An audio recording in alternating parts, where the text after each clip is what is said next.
I never imagined that opening my garage door one evening would drag me into the kind of chaos people warn you about in neighborhood forums.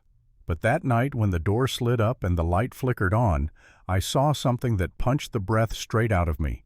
Someone else's car parked dead center in my garage like it belonged there, and the person behind the wheel was the last human on earth who should have been anywhere near my property. That moment didn't just cross a line, it shattered every boundary I'd ever tried to maintain. My name's not important. What matters is what this neighborhood turned me into. I moved here for peace, for quiet, for the comfort of knowing my garage was my little sanctuary. You know, the place where a man keeps the tools he never uses but swears he will someday. The place where the smell of oil and wood shavings somehow makes the world feel steady. I had my old radio, my rolling stool, my collection of wrenches I was way too proud of, and two Rottweilers, Max, the stoic one, and Diesel, who operated purely on muscle and enthusiasm. Life was simple, predictable. Then Karen became HOA president. If you've never lived under a power-hungry HOA, let me paint the picture for you. Suddenly, everything mattered: the exact shade of your porch light, whether your trash can lid was fully closed, whether your mailbox leaned at a disrespectful angle. Karen patrolled the street with a clipboard like she was re-enlisting in a suburban military. She never smiled, not the way normal people do. Her smile always looked like she was bracing herself to correct your behavior. She fined kids for drawing chalk on their own driveway. She wrote strongly worded emails about garden hoses being coiled counterclockwise. The woman was a menace. I tried to stay out of her way. I mowed my lawn, edged the sidewalk, paid my dues. But Karen treated rules like a personal hobby, and like any hobbyist, she wanted to push the boundaries. First, her car started creeping a little too close to my driveway. Then half her bumper sat on it. Then one day she parked sideways across the end of it, as if testing how far she could go before I snapped. I told her politely at first, "Please don't block my driveway, I've got to get to work." She tilted her head like I'd offended her ancestors.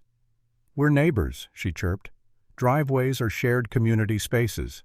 I didn't remember that being in the bylaws, but honestly, she probably made up half the rules she quoted. The second time, I told her more firmly. The third time, I basically barked the words through clenched teeth. She never apologized, just acted like I was the unreasonable one for wanting access to my own home. But even with all that, I wasn't prepared for the moment everything broke open. I'd worked a long shift one of those days where your body hangs on, but your brain clocked out around lunchtime. All I wanted was a cold drink and to sit on my garage stool pretending I might fix something someday.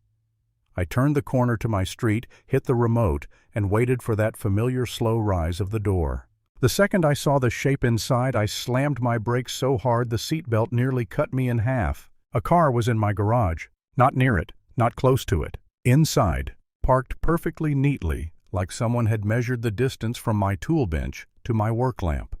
And sitting inside, head back, visor, crooked mouth open like she'd run out of battery power, was Karen, asleep, engine running, in my garage. I didn't move for a full 5 seconds.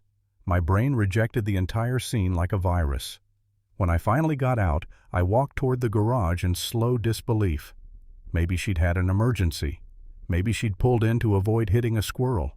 Maybe no. No, this was deliberate. She had backed in, straight-centered the car, and parked with the confidence of someone who believed the entire neighborhood belonged to her. I knocked on the driver's window. Nothing. I knocked again, harder. Still nothing. I knocked a third time, nothing but her head shifting slightly like she was annoyed the world existed. And something inside me clicked. This wasn't an accident. This wasn't a misunderstanding. This wasn't even a Karen moment.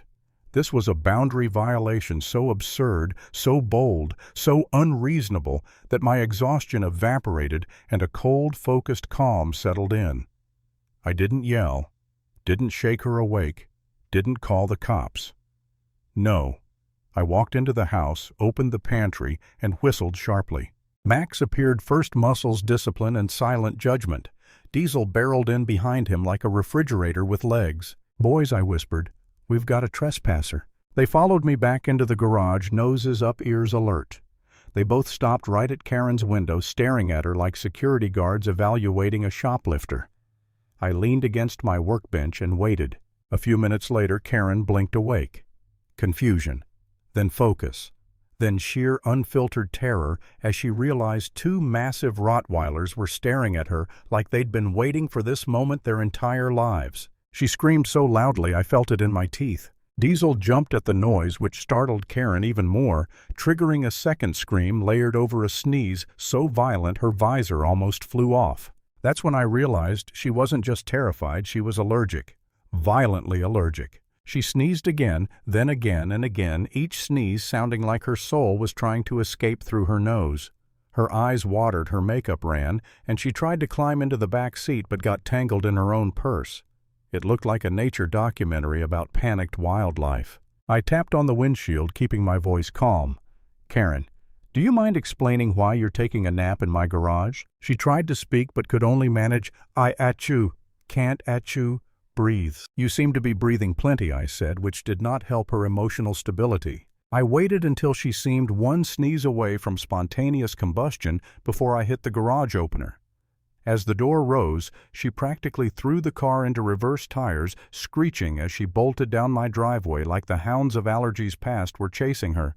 She didn't even stop to fix her visor. The next 3 days were quiet. Then she came back. No visor, no clipboard, eyes still puffy. She stood in my driveway like a kid about to confess to stealing a candy bar. "I'm sorry," she muttered. "I shouldn't have." I don't know what I was thinking. Shockingly, I believed her. Maybe it was the sincerity. Maybe it was the lingering trauma of her allergic meltdown. I didn't want revenge, I just wanted respect. I told her she needed to stop overstepping. For once she nodded without arguing. Then everything got worse. A few nights later, Karen showed up again, this time nervous. "There's a man walking through the neighborhood at night," she whispered. "Flashlight clipboard looking into yards. People think it's HOA business. It's not." At first I thought she was being dramatic. Then Max started growling during one of our evening walks. I looked up and saw him, a tall figure moving slowly between houses' beam, sweeping across driveways like he was hunting something. "Evening," he called out. Max didn't respond. Diesel stood stiff beside him. I asked who he worked for. He said he was hired. Cash. Anonymous instructions. Something curdled in my stomach. He wasn't a prowler. He was surveillance. On us. On me. Karen was terrified. Brandon, the HOA vice president, suddenly showed up lurking around my house at night claiming maintenance inspections. It didn't add up. Either everyone had lost their minds or someone was manipulating the entire HOA. Then came the email. From Douglas, the former HOA president. We'd all heard stories about him, how he mysteriously resigned and moved away, how the stress supposedly broke him. But the email said one thing: "You're in danger. Meet me behind the old maintenance shed. Come alone." I shouldn't have gone. But I did. I brought Max and Diesel anyway because only an idiot meets a mysterious exile unarmed. The shed sat behind the abandoned community garden, half collapsed and swallowed by weeds. As we approached, Max growled low, deliberate. Douglas stepped out of the shadows. He looked older, thinner, haunted. "I didn't resign because of stress," he whispered. "I resigned because of them." He told me about a group, an organized circle targeting HOAs across the region. They infiltrated leadership, destabilized communities, forced presidents out, then took over the budget to funnel money into shell vendors. This neighborhood, he said, was a test site, and Karen was their next target. "And now you're involved," he warned. "You weren't supposed to interfere with their inspector. They know you're helping her." I felt my stomach drop. How do they know? Because someone inside this neighborhood is working with them. Before I could respond, a branch snapped behind us. Max lunged, barking with a depth I'd never heard before. Two figures rushed through the trees, dark clothes fast coordinated. Not amateurs. "Run," Douglas yelled. We sprinted through the brush, Diesel charging ahead, Max staying behind just long enough to hold the attackers back. Branches whipped across my arms as we broke onto the open street. Karen and Brandon appeared at the other end, both wide-eyed and terrified. Neighbors stepped onto porches as the shadows retreated into the woods, silent and deliberate. Karen was shaking. "What was that?" "Professionals," Douglas said. "And they won't stop." That was the moment I hit bottom. The moment everything caught up with me, the trespassing, the surveillance, the secrecy, the chase in the dark. I wasn't built for this. I wasn't a fighter or a leader. I just wanted my garage, my tools, my quiet little life. For a minute I wondered if I'd made everything worse by getting involved. If maybe I should have ignored Karen's problem, shut my blinds, and let the HOA burn itself out. But then I looked at Max, still standing guard despite the danger, Diesel pressing against my leg, trembling but loyal. And Karen, flawed, controlling Karen, staring at me with the kind of fear people get when they realize they might be the next name on a list. The neighborhood wasn't perfect, but it was ours, and someone was trying to take it. "So what do we do now?" I asked. Douglas answered first. "Now we fight back." And we did. We compared emails. We traced timestamps. We looked at purchase records for surveillance equipment. And slowly the trail pointed to one person, a resident who'd been quiet, helpful, always present, but never involved enough to draw attention. A man who volunteered for everything except actual responsibility. A man with access to HOA records and the budget. The treasurer, the one everyone thought was harmless. During the emergency HOA meeting, Karen confronted him. He denied everything until the evidence piled so high even the board members couldn't look away. Transaction logs, burner accounts, payment routes. He crumbled right there at the folding table, surrounded by shocked neighbors. When the police escorted him out, he didn't look angry. He looked relieved that he'd finally been caught. And just like that, the danger evaporated. No applause, no celebration. Just the sound of the door closing behind him, leaving the rest of us staring at one another in exhausted silence. Some battles don't end with victory. They end with clarity. The clarity that if you don't protect the boundaries in your life, someone else will rewrite them for you.